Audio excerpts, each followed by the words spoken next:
watch like 3 or 4 things in a row versus, spacing that over a month. And it was interesting. I was reading a statistic this morning, and it was 72% of all Netflix views are binge watching. In other words, somebody's watching one after another, which is why they have it now queued. So one ends, and then they start the other one automatically. They start part two automatically. And we have to ask ourselves, like, is there a cost to that? And think of the last time you binge watched something. You just went straight through, watched it for 5 hours, however long it might have been. What was your experience at the end of it? Probably was feeling a little bit like, ugh, I know the times I've done that, it's just like, ugh, it just doesn't feel like I got anything. It feels like I'm frenetically just waiting to be entertained and, stuff just coming at me all the time. It does not feel good. It does not feel like the slowness in which we really get a chance to, I don't know, like the slowest we really get a chance to take things in. And this one author who I like, the way he phrased it is there's no time for experience to accumulate into meaning. I love that, right? Because when we're going so fast, there is no time for experience to accumulate into meaning. All there is time for is more experience. And that is, a mile wide, but it's only an inch deep. Like there's nothing there. We're not actually going deep. The spiritual life is dependent on us going deep, us finding ways to go deeper inside ourselves, connect with God, connect with better angels of our nature, our conscience. It's to do all those things, not just experience life at a mere natural level. From a Christian New Church perspective, there's a natural level and a spiritual level.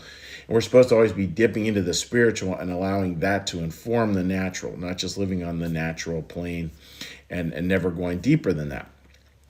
And life becomes incredibly rewarding when we do go meaning. You do go into deeper levels of meaning. So that's my urge to you folks, is that how do you find a place where you can be more patient and you can allow those experiences to accumulate? For some people, it's going to church every week. For some people, it might be doing 10 minutes of calm every day. Just what are those small little ritualistic things that don't happen in sort of machine gun fashion, but that you can pace out and just allow those meanings to go deeper and deeper.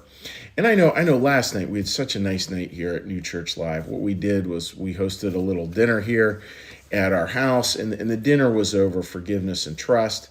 And as these things always happen, I think we had 13 or 14 people come over. We had dinner, and then we broke into 3 groups, had conversations. And we all started out by looking at what's a word that sort of symbolizes for you, why forgiveness is hard. And there were words like damage and history and righteousness and ego. All these words were just beautiful. And hearing people talk about it, really, really incredible. Those are the experiences, again, friends, that we don't have if we are just binge watching. Again, any of us could have stayed at home last night and binge watched something to our heart's content, and we could have had 5 hours worth of input of data, and I guarantee it would not have had the same impact as 2 hours spent with other people having real conversation.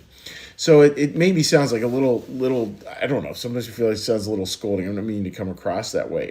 I really want to paint the picture, and I want to paint it pretty starkly, that if we're finding ourselves more and more sort of caught up in a binge watching psychology, which happens, it happens to all of us, take the time to take a time out and to find places where you can really have those deep conversations. We're going to be repeating that. I mean, this thing we're doing is called Conversations Around the Table. Very basic, very easy to do.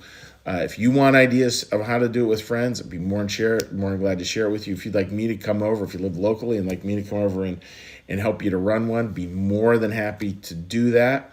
We also have online offerings that do that. We have a small group book club coming up in June 3rd, about 3 weeks from here. And if that interests you at all, go online, let us know. We'll ship you the book. You got plenty of time to read it. It's not a long book, or you can listen to it. Well worthwhile to do. And those are the things where we really do get to the point where we allow meaning to accumulate, because we're not rushing. It's not about just experience. It's about experience, reflection, meaning.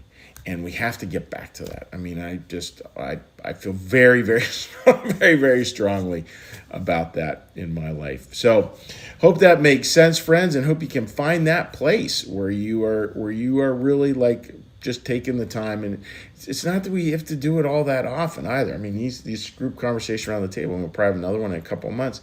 But just even that can be something that really gives us a sense of kind of wind in our sails that will help us to move forward in our lives. So just consider that. All right. Hope that makes sense, friends. And what we're going to do is, as we close here, looking at the idea of patience and how much when we're just patient, we just allow these things to happen, and slowness, allow these things to happen, how good they are. We're now going to take a moment to just have a little patience, have a little slowness, which is doing a little meditation. And what I'm going to do is I'm going to ring the prayer bell, then we'll do a little meditation, a little prayer, a little blessing, and then we will say hi to our friends who've joined us on Facebook. So with that, dear friends, let's get a little breath.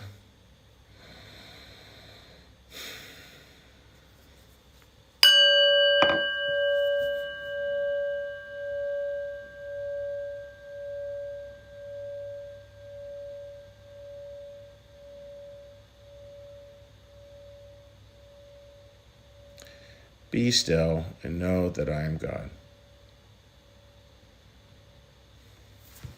Be still and know that I am. Be still and know that I. Be still and know that. Be still and know.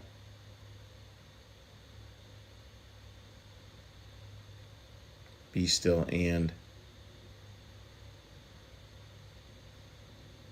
Be still.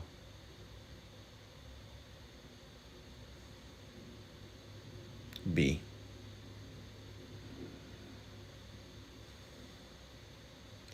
Our Father, who art in the heavens, hallowed be thy name.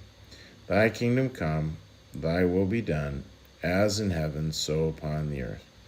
Give us this day our daily bread, and forgive us our debts, as we also forgive our debtors. And lead us not into temptation, but deliver us from evil. For thine is the kingdom, and the power, and the glory forever. Amen. May the Lord bless you and keep you. May the Lord make his face to shine upon you and be gracious unto you. May the Lord lift up his countenance upon you, bring you peace, and bring you home. Amen.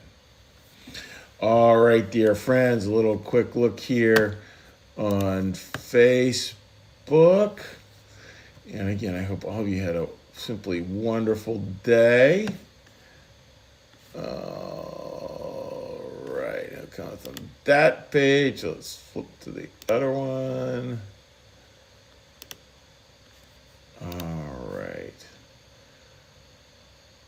Yeah, I really love that phrase, allowing experience to accumulate into meaning. That strikes me as just spot on. Marcus, good morning to you, bud. I hope you're doing well.